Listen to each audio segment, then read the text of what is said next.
BNP নির্বাচন চায় কেন জানালেন মঈন খান। নির্বাচন নিয়ে ব্ল্যাকমেইল করা যাবে না বললেন মির্জা আব্বাস। জানাবো নির্বাচনী রোডম্যাপে শান্ত করতে পারে পরিস্থিতি এবং সর্বশেষ জানাবো নির্বাচনের তারিখের সংকট সমাধান না হলে ক্ষতিগ্রস্ত হবে দেশ, মত বিশ্লেষকদের। শুনছিলেন সংবাদ শিরোনাম, এবারে বিস্তারিত। বিএনপি নির্বাচন চায় কেন জানালেন মঈন খান। বিএনপির স্থায়ী কমিটির সদস্য ও সাবেক মন্ত্রী আব্দুল মঈন খান বলেছেন, যারা বলে বিএনপি নির্বাচন চায়, আমি স্পষ্ট ভাষায় বলে দিতে চাই, বিএনপি সুষ্ঠু ও নিরপেক্ষ নির্বাচন চায়, কারণ আমরা গণতন্ত্রে বিশ্বাস করি।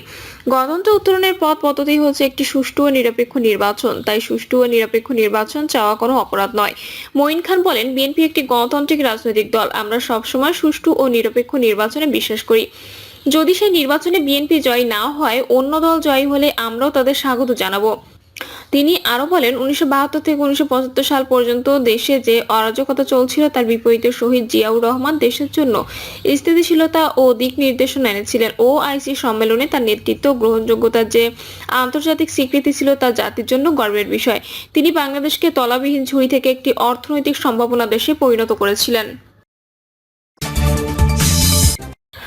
নির্বাচন নিয়ে ব্ল্যাকমেইল করা যাবে না বললেন মির্জা আব্বাস।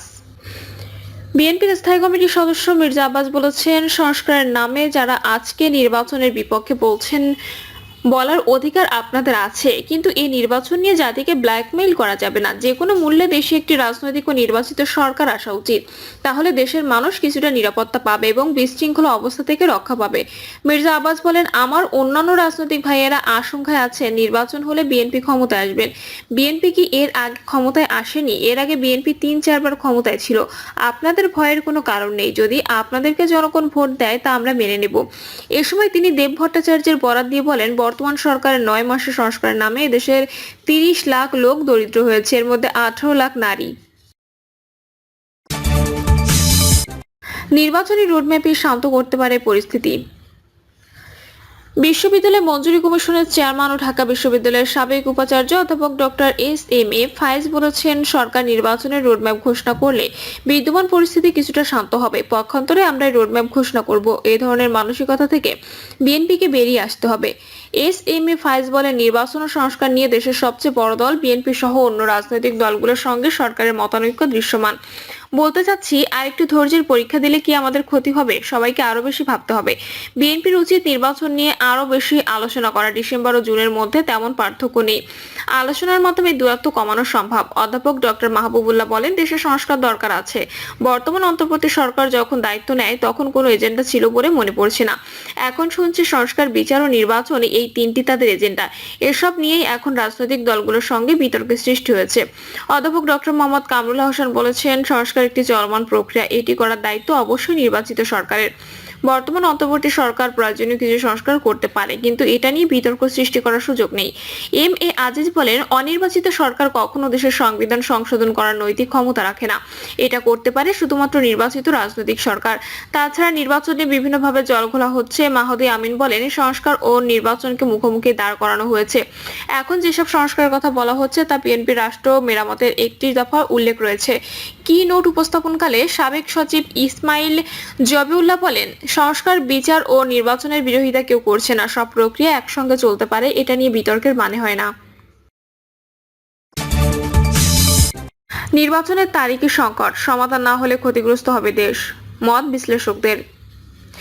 দেশে এখন সবচেয়ে বড় সমস্যা ত্রয়োদশ জাতীয় সংসদ নির্বাচনের তারিখ ঘোষণা। বলা যায়, নির্বাচনের সময় নির্ধারণের মধ্যে ঘুরপাক খাচ্ছে সবকিছু, আর বাড়ছে সংকট। এজন্য সমাধানের পথ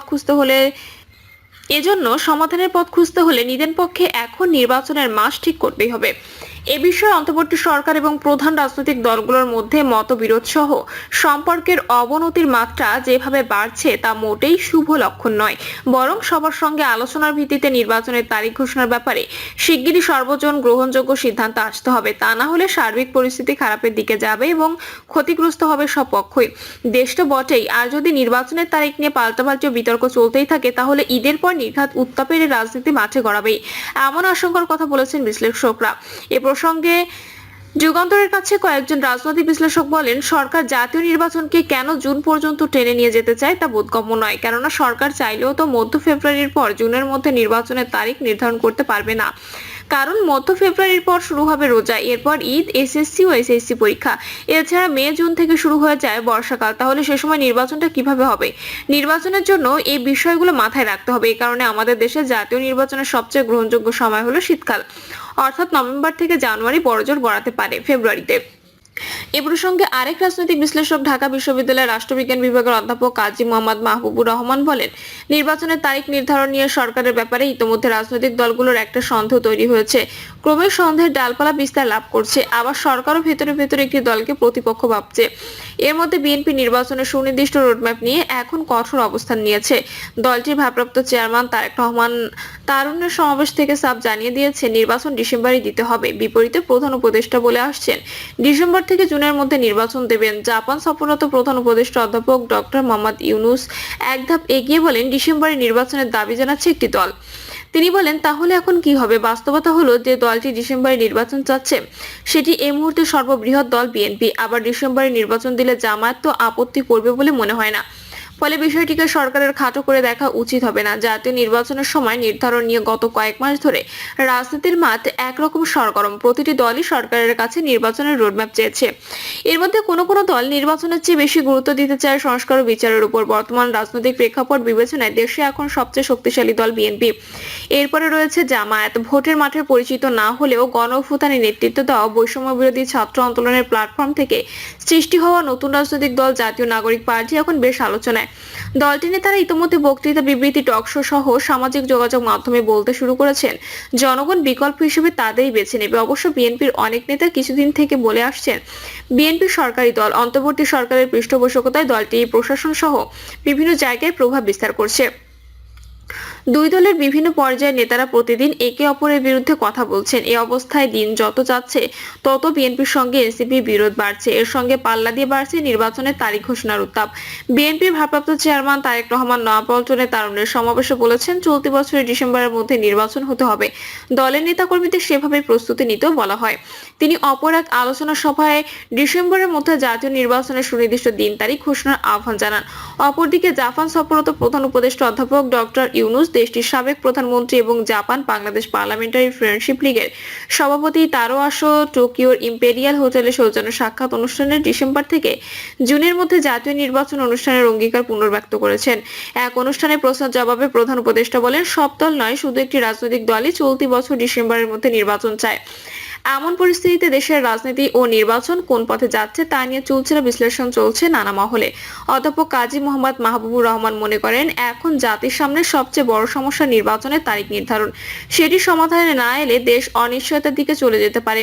রাজনৈতিক বিশ্লেষক, ঢাকা বিশ্ববিদ্যালয়ের থিয়েটার অ্যান্ড পারফরম্যান্স স্টাডিজ বিভাগের সাবেক চেয়ারম্যান অধ্যাপক ডক্টর সাইফুল ইসলাম বলেন, শুধু বিএনপি নয়, দেশের বিভিন্ন ভাগ নিবন্ধিত রাজনৈতিক দলই ডিসেম্বরের মধ্যে নির্বাচন চায়। এছাড়া জুনে নির্বাচন হওয়া সম্ভব না। ফেব্রুয়ারির মধ্যে করতে গেলে অনেক সমস্যা হবে। সরকারকে বুঝতে হবে নির্বাচনের একটি মৌসুম আছে। এখানে যখন তখন ইচ্ছা করে নির্বাচন করা যায় না। নির্বাচন সাধারণত শীতকালে হয়, ডিসেম্বর, জানুয়ারি বা ফেব্রুয়ারিতে। তাছাড়া এসএসসি ও এসএসসি পরীক্ষা, রমজান, ঈদ এসব কারণে ওই সময় নির্বাচন করা যাবে না। ফলে মধ্য ফেব্রুয়ারির আগেই করতে হবে। জাহাঙ্গীরনগর বিশ্ববিদ্যালয়ের সাবেক অধ্যাপক দিলারা চৌধুরী বলেন, একটা ভালো নির্বাচন করার জন্য কিছু মৌলিক সংস্কার করতে হবে। বিচারের কাজও করতে হবে। সুষ্ঠু নির্বাচনের জন্য সরকারকে সবাই সহযোগিতা করা উচিত। সরকারেরও রাজনৈতিক দলগুলোকে আস্থায় নিয়ে সমস্যা সমাধান করা উচিত। নর্থ সাউথ বিশ্ববিদ্যালয়ের ইতিহাস ও দর্শন বিভাগের চেয়ারম্যান অধ্যাপক ডক্টর মাহবুবুর রহমান মনে করেন, আলোচনার মাধ্যমে দ্রুত সমস্যার সমাধান করতে হবে, যাতে কোনো ধরনের বিভ্রান্তি, অস্পষ্টতা ও অনিশ্চয়তা না থাকে। প্রয়োজনীয় কাজ শেষ করে কিভাবে ভালো নির্বাচন আয়োজন করা যায় সে বিষয়ে রাজনৈতিক দলগুলোর সঙ্গে আলোচনার মাধ্যমে সরকারকে চূড়ান্ত রোডম্যাপ দিতে হবে। প্রিয় দর্শক, এই ছিল এখনকার সর্বশেষ সংবাদ। আপডেট সব সংবাদ পেতে চ্যানেলটি সাবস্ক্রাইব করে বেল আইকনটি ক্লিক করে রাখুন।